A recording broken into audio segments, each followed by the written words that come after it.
Ladies and gentlemen, welcome back to week 6 of the playoff eliminator. The Grim Reaper is back this week with another round of eliminations this past weekend. Just like last week, we don't have too many teams to go over today, but we do have some crazy upsets to talk about this past weekend. Not directly involving the eliminator just yet, but what a weekend for college football. And as we get deeper into the season, the eliminator list gets longer and longer. I believe we're up to 70, if not over 70 teams now. So we're about halfway through all the teams in FBS. Only about half of the teams are even still alive for a playoff spot. So before we get into the actual new teams that have been added to the list and the teams that were already on the list that have secured their elimination, we're going to talk about the upsets this weekend. What a weekend for upsets. Was supposed to be a very quiet weekend, and somehow that's usually how it happens. The quiet weekends are the most surprising, the most unexpected. We have to start off with talking about Penn State. What happened? What happened to Penn State this weekend?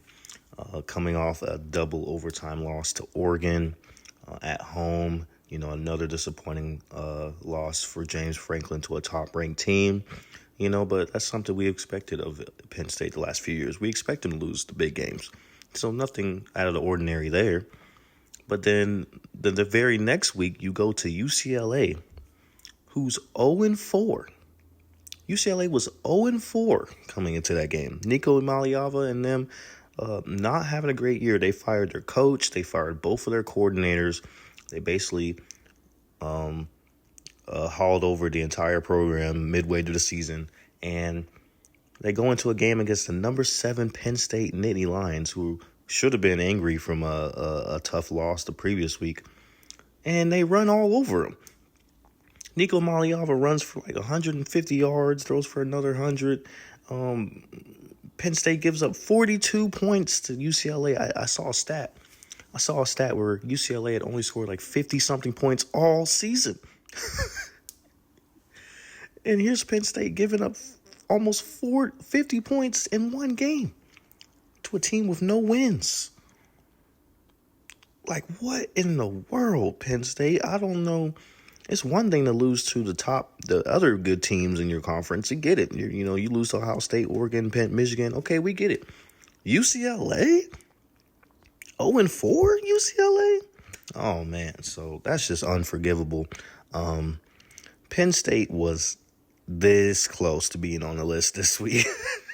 I really wanted to put them on the eliminator list, but just because it is Penn State and it still is only their second loss, I think I had to hold off for now. But when I tell you that Penn State was like inches from being on the death note this week, I'm totally serious. Like, I don't know how you lose that game.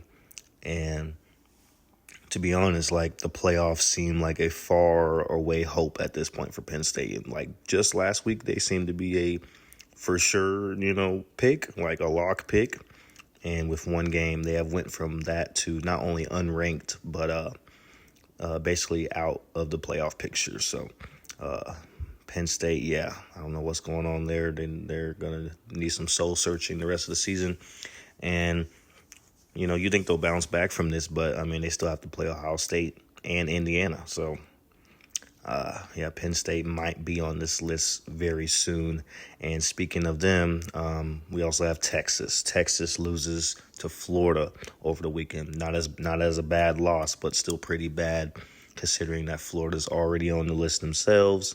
And, by the way, UCLA is definitely on the list. They've already been eliminated. Florida is not having a great season themselves as well. So Texas goes into Florida, comes up short. I think at this point, a lot of people are starting to get ready to confirm that Arch Manning is not great. He's just not. And from what I've seen, I have to agree because I don't know. Maybe he's just not ready. Maybe it's something mental. Maybe, he just has, too much spotlight on him, too much attention towards him. It's affecting his play. I don't know, but he doesn't look like a Manning out there. Does not look like Eli or Peyton out there at all. Arch is struggling. And one of the things people were talking about from the game is that last drive where Texas had one last chance to tie it up. Arch Manning basically starts off the drive by taking a terrible sack, loses his helmet, so he has to come out for a play. So the backup comes in on one pass, no warm up, no nothing. The backup ends up throwing a beautiful pass for a first down and gets out of bounds.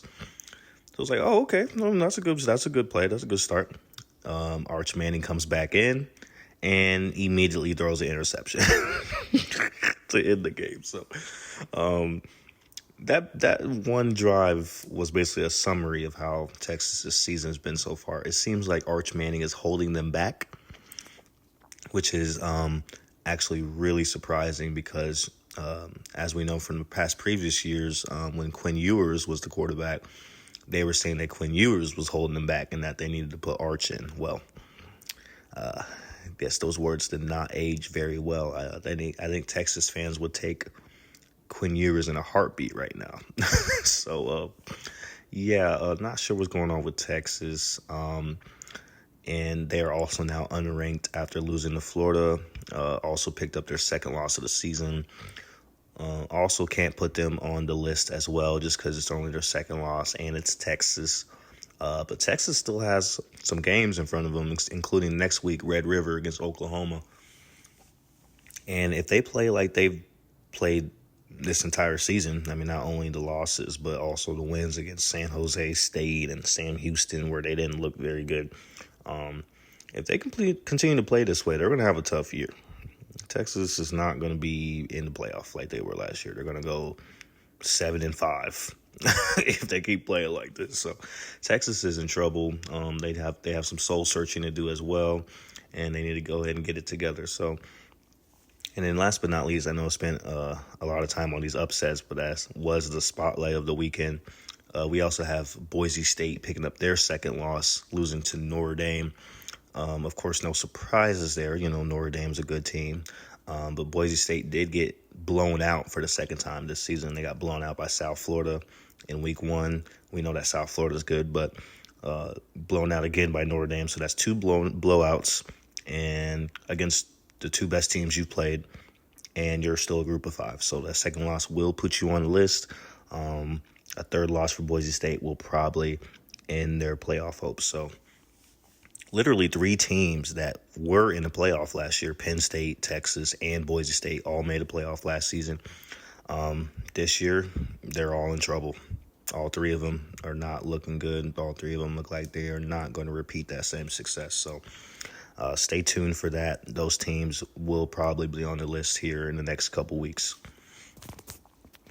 And then getting into the actual updates to the eliminator list, the big schools we have to add this week are Purdue out of the Big Ten, Kentucky, and Syracuse out of the ACC. So those are the 3 big new teams, big Power 4 teams. Also have to mention that teams that we talked about previous weeks, North Carolina, Wisconsin, Boston College, and Colorado have all now been eliminated for sure. Each of them lost this past weekend again, including North Carolina getting blown out again for the 3rd time. Wisconsin, same thing, really, to Michigan. Colorado came up short again. All 4 of them have picked up their 3rd, 4th losses of the season. So at this point, I do believe we can eliminate all 4 of these teams. So bad luck next year for these 4. And then in the end, just to wrap it up, we have a few group of 5 teams to add as well. We have New Mexico, we have Louisiana Monroe, and we have Texas State. So those are our new teams this week, including the teams that were already here and now have been eliminated, which means they have a big red X next to their name now. And then just wanted to go over the crazy weekend we saw, including Penn State and Texas going down, and both of them basically going from championship contenders, playoff contenders, to just trying to get to a bowl game, which is a far fall. So thank you for tuning in to week 6 of the playoff eliminator. Can't wait to get into the nitty gritty at the end of the season, because now we're talking about the teams that actually are good and actually have a chance to compete. So it's about to get real interesting here in the last few weeks. But stay tuned. And as usual, the Eliminator is looking for you. The Grim Reaper takes no prisoners. So win your games out here and watch your back.